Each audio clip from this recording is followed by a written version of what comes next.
last night on The Tipping Point, a podcast that Larry Goodman and I do that you can find at gwhblogspot.com.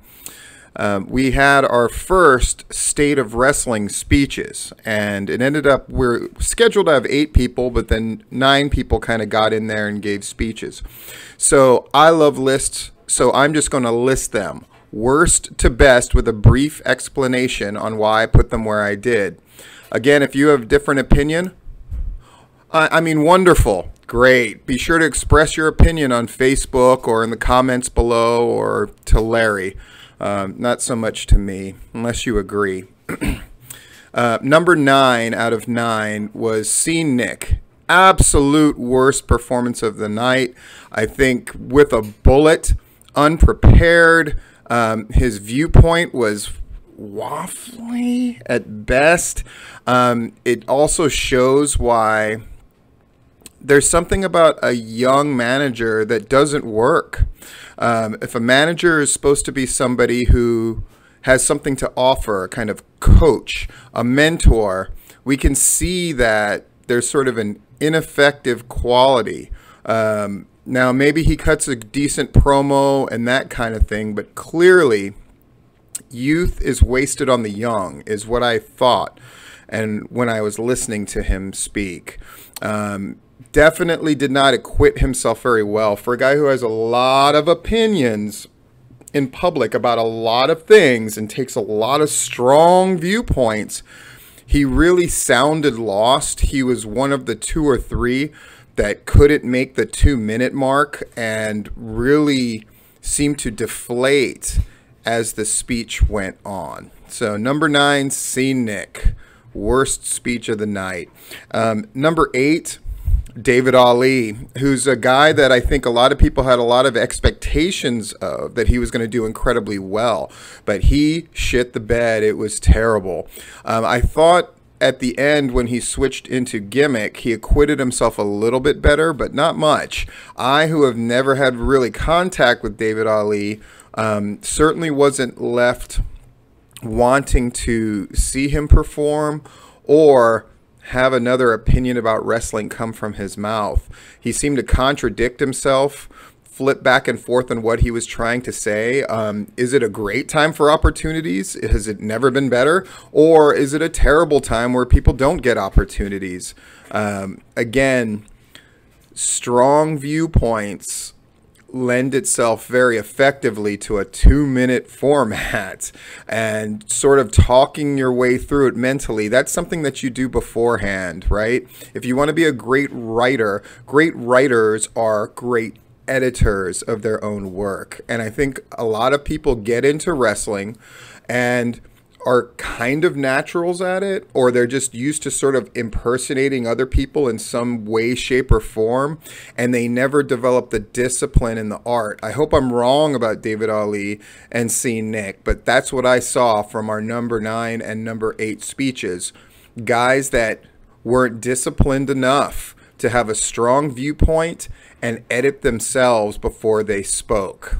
7, Daryl Morris. Actually, I contemplated putting Daryl Morris higher because, one, he went for it. I'll give him this. I'll do the pros first because, number 8 and 9, David Ali and Scene Nick just shit the bed, and there's just no defense for it.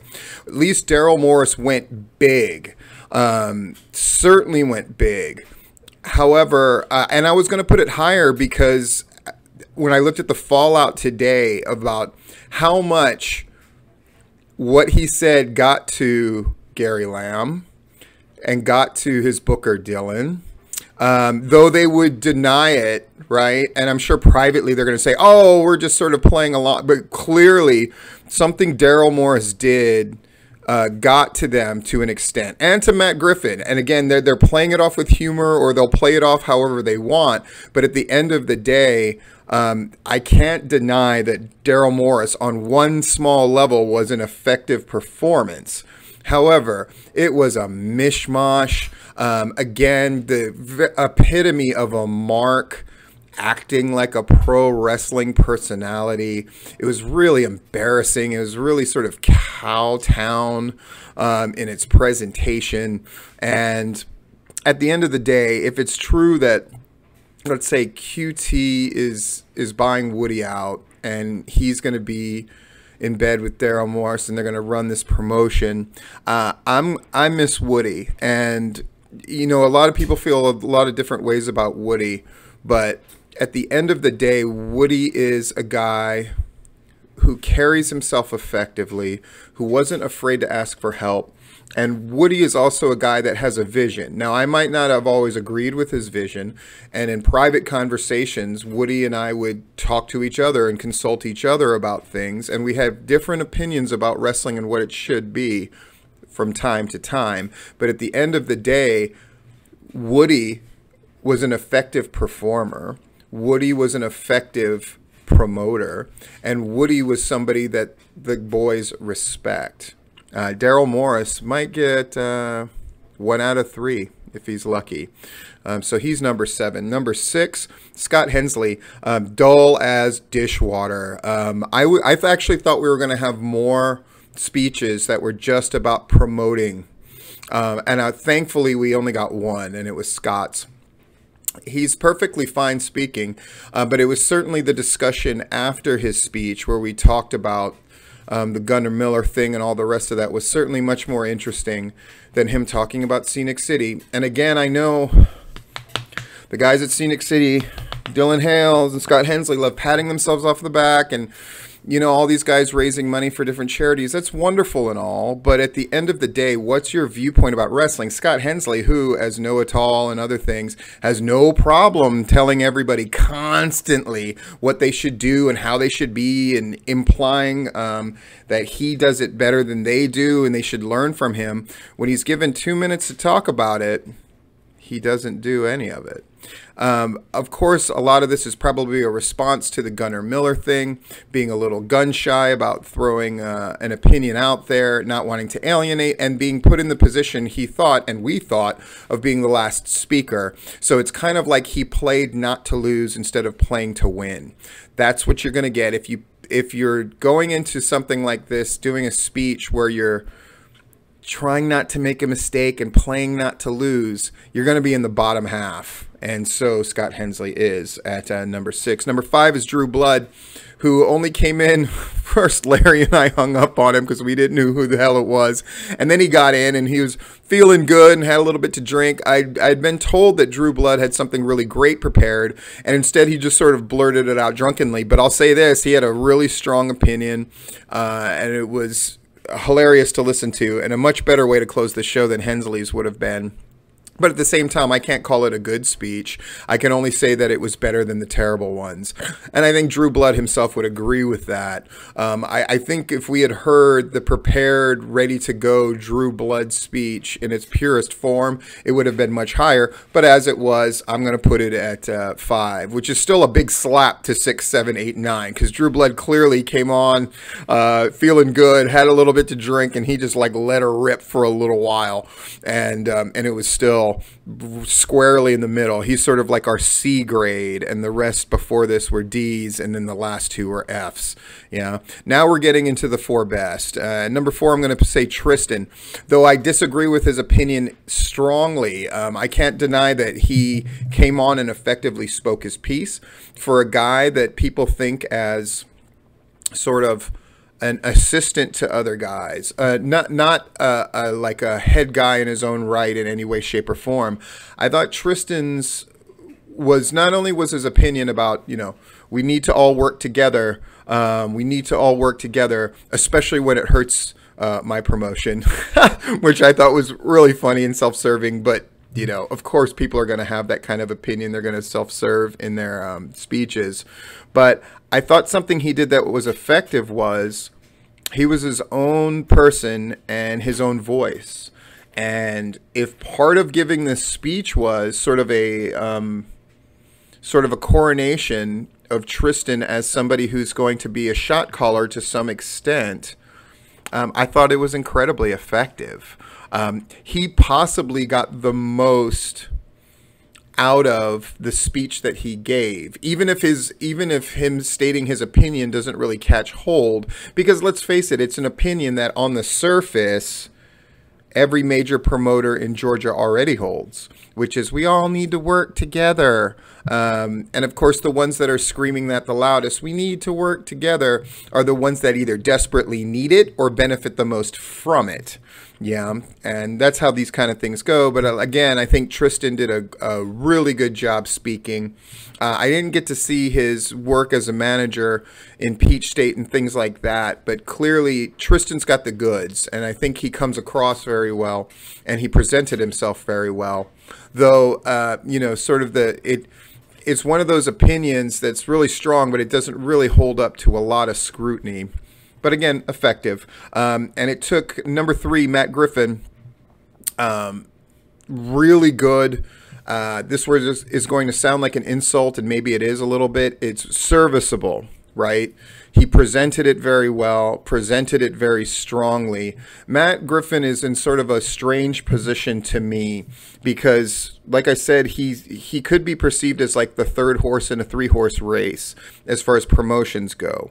But I think when he says that he's really happy with how Action has gone and the kind of crowds they're drawing and continuing to get bigger, I think he's sincere in that.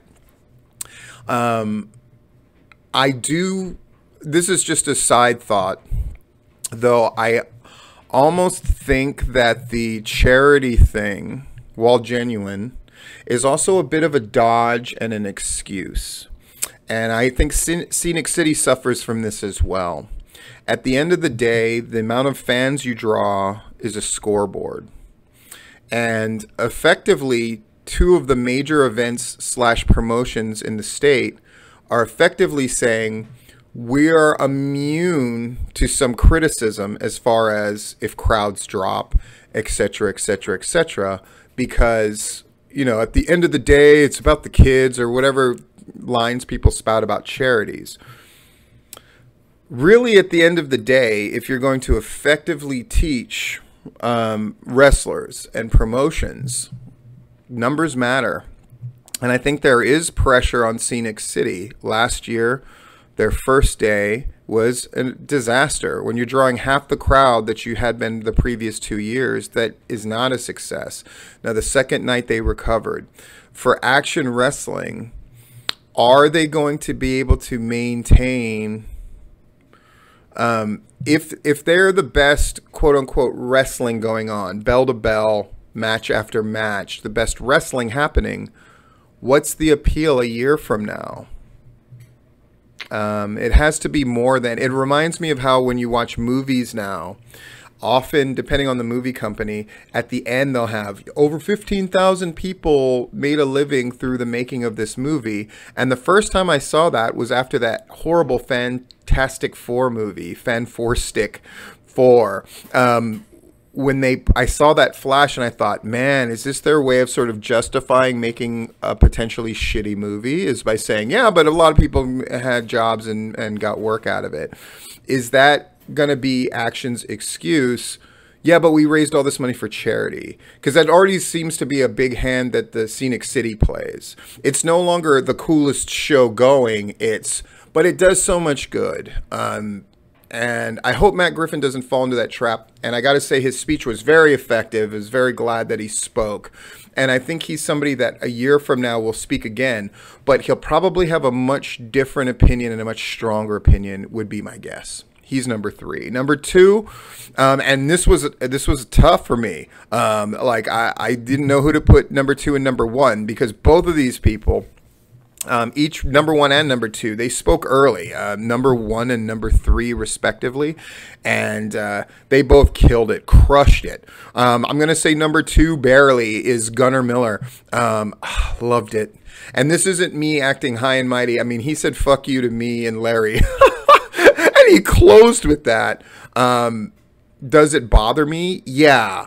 Do I go, oh, it's a character and so I'm too cool and see I'm laughing so it doesn't affect me? No. I thought it was very effective. And people are going to try to dismiss Gunnar Miller's thing as, oh, it's a character. It's a character. What I'm seeing is a guy who's doing what you're supposed to do. He's manifesting what he thinks in his reality, and it's coming through the lens of a character that's very different than he has been before. Is it going to work? I don't know. But he's doing it the same way he's done everything else from what I can see. He's doing it 100%, and it's engaging, and it's enthralling, and something else that a lot of the speakers need to learn, less is more, right? He didn't apologize for his list. He gave his list. He burned the place down, and then he walked off, leaving me to look like a fool, where I'm trying to question him, trying to have a discussion with him, and Larry is like, he's gone. And I thought to myself at that moment, of course he's gone. There was no better play to make. So he's number 2, but I would almost say 1B. However, number 1, I have no problem saying is number 1, and that's Aja Pereira. Now, just for full disclosure, she and I don't have the greatest history together. However, it is undeniable that she's made her way in the wrestling business, and she's the one who came in and used the speech most effectively, not necessarily to say something about herself indirectly like Tristan, not necessarily to position themselves as a player like Matt Griffin, not necessarily to establish something new in the public like Gunnar Miller, but someone who really, I think, took the assignment at its word, which was like 2 minutes about the state of wrestling. You can speak about any facet of wrestling and go strong. She talked about Georgia wrestling. She talked about performers in Georgia wrestling and the problem with the system at large in Georgia wrestling. And boy, she went hard, and she didn't apologize for it. And she had specific examples. And people can try to backtrack it now and poo-poo it and say, oh, it's just a young person whining. But man, it was effective. It was incredibly effective, and it honestly, looking back, I don't think there could have been a better tone set.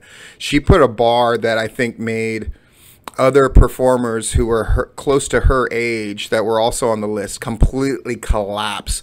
It's noteworthy that the worst performances of the night always mentioned hers, right? I think they listened to that speech and just went, fuck. She already did what I was going to do, or some variation of it better. I think even Matt Griffin sort of copped to that like, you know, other people spoke and sort of like kind of took what he was going to say. That's the danger of a format like this. But anyway, Aja Pereira, incredibly strong speech, incredible discussions that are going to arise from it.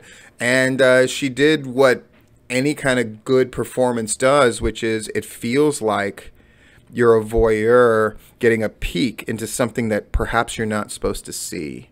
And what can be more effective than that? So, again, that list really quick. Number 9, the worst. Well, let's go from best to worst. The best, Aja Pereira. Second, Gunnar Miller. Third, Matt Griffin. Fourth, Tristan. Fifth, Drew Blood. Sixth, Scott Hensley. Seventh, Daryl Morris. 8, David Ali, and 9, C. Nick, for fuck's sake.